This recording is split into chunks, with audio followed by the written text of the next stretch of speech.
সকালে ঘুম ভাঙতেই দেখি ডাক্তার সাহেব আমার মাথার পাশে বসে বেডে মাথা রেখে ঘুমিয়ে আছে।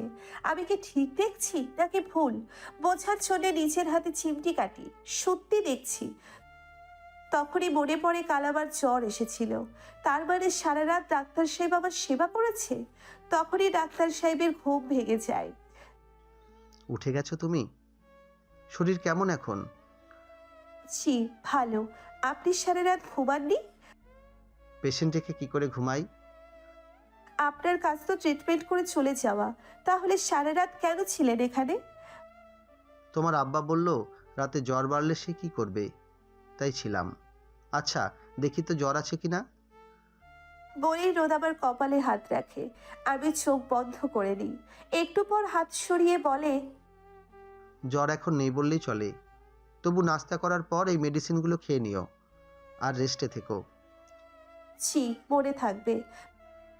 ঠিক আছে, আমি তাহলে আসছি। বলেই আমি রুম থেকে বের হয়ে আসি। উঠানে হাফসার আব্বার সাথে দেখা হয়। জ্বর কি এখনো আছে ডাক্তার সাহেব? চিন্তার কিছু নেই চাচা, জ্বর নেই এখন আর। তবু মেডিসিনগুলো কন্টিনিউ করে যেতে বলবেন আর একটু রেস্টে থাকতে বলবেন। বলেই আমি বাসায় চলে আসি। ফ্রেশ হয়ে নাস্তা বানিয়ে খাওয়া দাওয়া শেষ করি। রাতে ঘুম না হয় মাথাটা একটু ব্যথা ব্যথা করছে, কিন্তু বসে থাকলে হবে না। বেশ কিছুদিন এখানে ছিলাম না, মানুষজনের কি অবস্থা কে জানে। তাই চলে আসি হসপিটালে। বেশ কয়েকদিন কেটে যায় এর মধ্যে। আমি আমার মতোই আছি। রোদের সাথে রোজই দেখা হয়, কিন্তু আমি কথা বলি না। উনি প্রায় আমার কলেজে যাবার পথে দাঁড়িয়ে থাকে। আমি না দেখার মতো চলে আসি।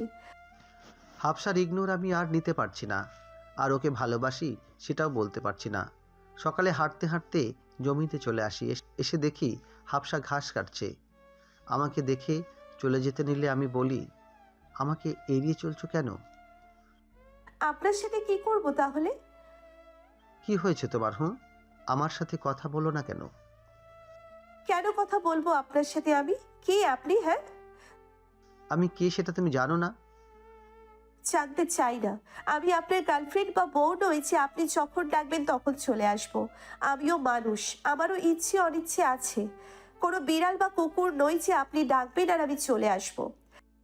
তুমি বিড়ালের থেকেও বেশি কিছু, মুখে বিড়ালের মতো পাঞ্জা লাগানো। আমি সেই কখন থেকে তোমার জন্য এখানে অপেক্ষা করছি, আর তুমি একবার চোখ গরম করছো, উল্টোপাল্টা কথা বলে যাচ্ছ। কি করেছি আমি যে তুমি আমার সাথে এরকমভাবে কথা বলছো? আপনার অপরাধ আপনি এখনো আমাকে সরি বলেননি। হোয়াট? আমি তোমাকে সরি বলবো? বলতে হবে না সরি, আর না আমার সাথে কথা বলতে হবে। আমাকে আপনার থেকে দূরে থাকতে বলেছেন, আমি তো দূরে সরেই আছি। আপনি এখন কেন আমাকে দূরে থাকতে দিচ্ছেন না? বলেই আমি ঘাসের বোঝা মাথায় নিয়ে হাঁটতে শুরু করি বাসার দিকে। হাফছা চলে যাচ্ছে, আমি ওর যাওয়ার দিকে তাকিয়ে আছি। রাগ হচ্ছে খুব। একটু ভালো করে কথা বললে কি হতো? এমন এমন করে চলে গেল, মনে হয় আমাকে চেনেই না। কিভাবে হাফসাকে নিজের মনের কথা বলবো বুঝতে পারছি না। একটা গাছের উপর উঠে আম্মুকে কল করি। আম্মুকে সব কিছু বলবো বলে ঠিক করি। কয়েকবার রিং হতেই আম্মু কল রিসিভ করে। কেমন আছো বাবা? ভালো না আম্মু। মানে কি? কি হয়েছে তোমার? রোদ, তুমি কান্না করছো কেন? এরপর আমি এখানে আসা থেকে শুরু করে কি কি হয়েছে সব কিছু আম্মুকে বলি। সব শুনে আম্মু বলে, তাহলে এখন কি করতে চাও? আমার ওর সাথে কথা বলতে ইচ্ছে হয়, কিন্তু ও কথা শুনতেই চায় না। যা বলতে চাও শুনতে না চাইলে চিঠি লিখো। যা বলতে চাও ওকে লিখো সেখানে, তারপর ওকে দাও। আমি তো লিখে দেব আম্মু, কিন্তু ও যদি চিঠিটা না পড়ে? আগে তুমি লিখে ওকে দাও তো। আম্মু, আমি সারা জীবনের জন্য হাফসাকে চাই। ঠিক আছে, তাহলে চিঠিতে হাফসাকে তোমার মনের কথা বলো, ওর উত্তরও নাও। তারপর ও রাজি হলে আমাকে জানাও, আমি এসে ওর বাসায় কথা বলবো। আমি ঠিক আছে বলে কলটা কেটে দিই। সাবধানে গাছ থেকে নেমে বাসার দিকে হাঁটতে থাকি। কিছু সময়ের মধ্যে চলে আসি বাসায়। খাতা আর কলম নিয়ে লিখতে বসি হাফসার জন্য আমার মনের কথাগুলো। সকালে সব কাজ শেষ করে সাইকেল নিয়ে রওনা দিয়েছি কলেজের উদ্দেশ্যে। রাস্তায় দেখে রোদ দাঁড়িয়ে আছে। আমি না দেখার মতো করে চলে যাই। হাফসা আমাকে দেখেও চলে যায়। আমি হাতের ইশারায় থামতে বলি, কিন্তু ও সেটা লক্ষ্য করেও থামেনি। রাগ হচ্ছে নিজের ওপরই। বিকেল ওদের বাসায় যাব ঠিক করি। চলে আসি হসপিটালে। নিজের মতো কাজ করছি। কলেজ শেষ করে বাসায় চলে আসি। গরু আর ছাগলকে খাবার দেওয়া শেষ করে নিজে গোসল করে আব্বাকে নিয়ে খাবার খেয়ে নিই। বিকালে বাজার যাব, কি কি লাগবে তার একটা লিস্ট করে দিস আমাকে। আচ্ছা ঠিক আছে আব্বা। আব্বা আর কিছু না বলে নিচের রুমে চলে যায়। আমি রুমে শুয়ে আছি। বিকেল 4টে এখন। আব্বা বাজারে চলে যায়। আমি উঠোনে বসে পড়ছি। হঠাৎ সেখানে রোদ আসে। আমি উঠে চলে যেতে নিলে রোদ বলে, হাফসা, যেও না প্লিজ। কেন শুনবো আমি আপনার কথা? আমার কাজ আছে। 1 মিনিট শুধু, তারপর চলে যাব।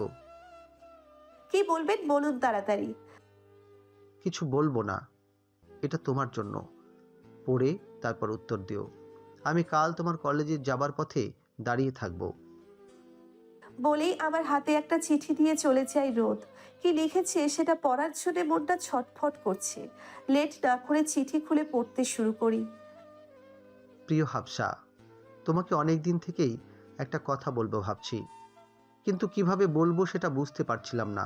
তুমি সামনে আসলে তোমার সাথে খারাপ ব্যবহার করছি, কিন্তু তুমি চলে গেলে তোমার মুখটা দেখার জন্য ছটফট করছি। সত্যি বলতে, লোকে এত বাজে কথা আমি নিতে পারিনি। তোমাকে আর আমাকে জড়িয়ে অনেকে অনেক রকম কথা বলেছে। আমি এসব শুনতে অভ্যস্ত ছিলাম না, তাই হুট করেই মাথা গরম হয়ে যেত। কিন্তু এখন বুঝতে পারছি, ভালোবাসলে, ভালোবাসা হলে অনেক কথাই শুনতে হবে। সেই কথা শুনে পিছু ফিরে চলে যাওয়া যাবে না। আমি তোমাকে ভালোবাসি হাফসা, সত্যি বলছি, অনেক ভালোবাসি। তোমার সরলতা আমাকে মুগ্ধ করে। তোমার ঠোঁটের মিষ্টি হাসি আমাকে তোমার দিকে নিয়ে আসে। তোমাকে না চাইতেও অনেক ভালোবেসে ফেলেছি। আমি সারাক্ষণ শুধু তোমাকে নিয়ে ভাবতে থাকি। এটা ভেবেই বুকের ভেতর প্রচণ্ড ব্যথা করে যে তোমাকে আমি বলতে পারি না আমি তোমাকে কতটা ভালোবাসি, কতটা চাই তোমাকে নিজের করে। তোমার উত্তরের অপেক্ষায় থাকব। কাল তোমার কলেজ যাওয়ার পথে আমি বাইক নিয়ে বসে থাকব। যদি তোমার উত্তর হ্যাঁ হয়, কিছু বলতে হবে না, চুপচাপ আমার বাইকের পিছনে উঠে বসো। ইতি, তোমাকে পাগলের মতো ভালোবাসা, রোদ। চিঠিটা পড়েছিলে? হ্যাঁ পড়েছি। তা উত্তরটা কি জানতে পারি? আমাকে ভালোবাসেন, বিয়ে করবেন তাই তো? ভালোবেসেছি, বিয়ে করবো বলেই তো। আমার কিছু শর্ত আছে। যদি সেগুলো মানতে পারেন তাহলেই আমি আপনাকে ভালোবাসবো। শর্ত? তাহলে আগে যে ভালোবাসি বলেছিলে তখন কেন শর্তের কথা বলনি? শর্ত ভালোবাসার জন্য নয়, শর্ত বিয়ের জন্য।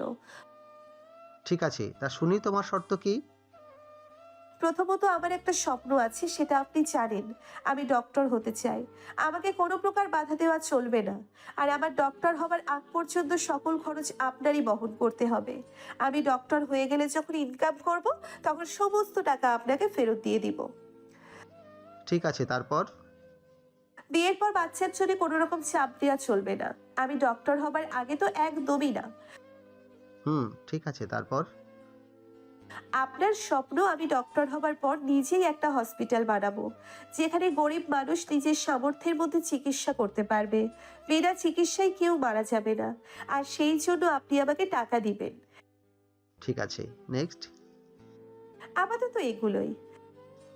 তোমার মনেই যত স্বপ্ন আছে সব তোমার চোখে ভেসে উঠেছে। I promise you. চোখের কোণ থেকে এক ফোঁটা পানি মাটিতে পড়ে। রোদ আমার চোখের পানি মুছে দিয়ে বলে, এটাই লাস্টবার তোমার চোখ থেকে পানি ঝরা। এরপর থেকে আর কখনো তোমার চোখে পানি আসতে দেব না, প্রমিস। এখন কি দাঁড়িয়েই থাকবে নাকি বাইকে উঠে বসবে? আমি মুচকি হেসে রোদের বাইকে উঠে বসি। কাঁধে হাত রাখবো কি রাখবো না ভাবতে ভাবতে হাত রাখি। রোদ একবার আমার দিকে তাকিয়ে বাইক স্টার্ট দিয়ে চালাতে শুরু করে। কিছু সময়ের মধ্যেই চলে আসে আমার কলেজের সামনে। সবাই হাঁ করে তাকিয়ে আছে আমাদের দিকে। এটা দেখেই রোদ বলে, কে কি বললো আমি তার পরোয়া করি না। তুমি ঠিক, আমি ঠিক, বাস এটুকুই চাই। আমি আপনাকে কথা দিলাম কখনো আপনার হাত ছাড়বো না। আচ্ছা, এখন ক্লাসে যাও। আমি তোমাকে নিতে আসবো কলেজ ছুটি হলে। হাফসা মাথা নাড়ে। আমি চলে আসি হাসপাতালে। আম্মুকে খবরটা দিতে হয়, তাই হসপিটাল থেকে বের হয়ে চলে আসি গ্রামের শেষ প্রান্তে। আম্মুকে কল করি। কল রিসিভ করে আম্মু বলে, কেমন আছো বাবা? অনেক ভালো আছি আম্মু। আচ্ছা, হাফসাকে নিজের মনের কথা বলেছো? হুম আম্মু, আরও রাজি হয়েছে। তাহলে আমি তো আর লেট করতে চাই না, আমি আজই আসছি হাফসার আব্বুর সাথে কথা বলতে। ঠিক আছে আম্মু। তুমি বাস স্ট্যান্ডে আমার জন্য অপেক্ষা করো, আমি সব কিছু গুছিয়ে রওনা দিচ্ছি। আমি ঠিক আছে বলে কল কেটে দিই। হসপিটালে এসে নিজের কাজ করতে থাকি। দুপুরে চলে আসি হাফসার কলেজে। কলেজ ছুটি হয়েছে মাত্রই। সবাই যে যার মতো কলেজের গেট দিয়ে বের হয়ে যাচ্ছে। একটু পরে হাফসা বের হয়ে আসে। বাইকে উঠে বসে আমার কাঁধে হাত রাখে। বাসায় যাবি নাকি অন্য কোথাও? আপনার ইচ্ছে। ঠিক আছে, তাহলে লাঞ্চ করে তারপর যাই।